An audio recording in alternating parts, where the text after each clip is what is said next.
E aí, tudo bem com vocês? Professor Wellington Serra, e hoje a gente vai começar a falar de um conjunto numérico um pouquinho mais complicado do que os que a gente viu anteriormente. Lembrando que antes a gente já falou um pouco sobre os números naturais e a gente também já falou sobre os números inteiros, tá? Então estou colocando aqui, mas a gente fala rapidamente nos vídeos anteriores sobre esses dois conjuntos. Hoje a gente vai falar sobre os números racionais, tá? Essa palavra racional é bom a gente ter a ideia de razão. E razão na matemática significa uma divisão, tá? Então pensou em números racionais, pensa em razão, pensa em divisão, tá? E aí eu queria primeiro mostrar para vocês o seguinte. Essa frase aqui, ó, a razão entre 10 e 5 é 2. Como eu falei, razão, a gente tem que pensar em divisão na matemática. Então, quando eu falo a razão entre 10 e 5, eu tenho que fazer 10 dividido por 5. A gente sabe que isso aqui dá 2. Isso aqui a gente também pode representar dessa forma, tá? Para quem não lembra, isso aqui é uma fração, tá? Isso aqui é a mesma coisa que escrever 10 dividido por 5, tá? 10 dividido por 5 é 2. Tudo bem? Então, eu posso escrever dessa forma ou posso escrever dessa aqui. O importante é a gente ter na cabeça que é uma divisão, tá?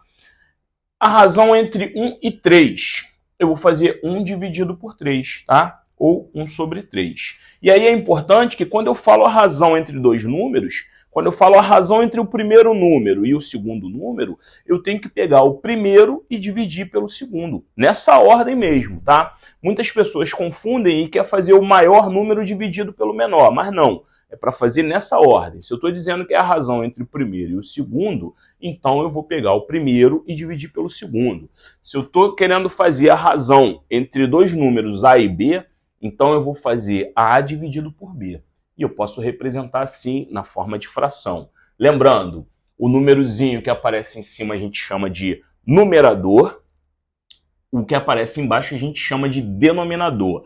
Esse tracinho aqui, quando a gente está escrevendo uma fração, ele é obrigatório, tem que ter, tá? Eu já vi gente escrever fração, botar um número em cima do outro, mas não botar o tracinho. Não, se você está escrevendo uma fração, tem que ter esse traço, tá? E ele simboliza uma divisão. E é muito importante a gente também colocar na nossa cabeça, quando a gente está escrevendo números racionais e na forma de fração, esse número A e B aqui, eles têm que ser números inteiros.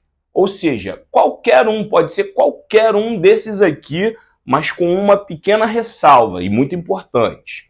O B, que é o denominador, ele tem que ser diferente de zero. Esse símbolozinho aqui significa diferente. Anota aí no seu caderno.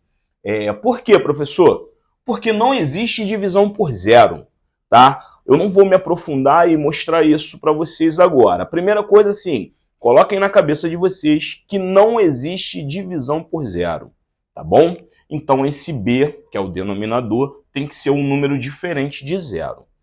Outra coisa que eu queria falar também, que é importante, já que a gente está dando a ideia de que toda fração é uma divisão, observe isso aqui. O numerador é 3 e o denominador é 1. E 3 dividido por 1 dá 3. O numerador é menos 5, o denominador é 1. Menos 5 dividido por 1 dá menos 5. Eu estou colocando isso aqui para chamar a atenção de vocês. Nos próximos vídeos, a gente vai falar o seguinte. Quando o denominador não aparecer para a gente, tranquilamente a gente pode botar um tracinho e colocar o 1 embaixo, tá? No denominador. Se o denominador não estiver aparecendo, eu posso botar o tracinho e colocar o 1. Porque quando eu divido por 1, eu não estou alterando o número. O resultado é o mesmo, é o próprio número. Tudo bem? Então veja o vídeo com calma. Se falei alguma coisa que vocês não entenderam, volta, assista de novo, tá? Pausa. Vai ficar um pouquinho mais complicado, mas a gente está indo no caminho certo e vai dar tudo certo, tá bom? Muito obrigado pela atenção de vocês. Até os próximos vídeos. Bons estudos.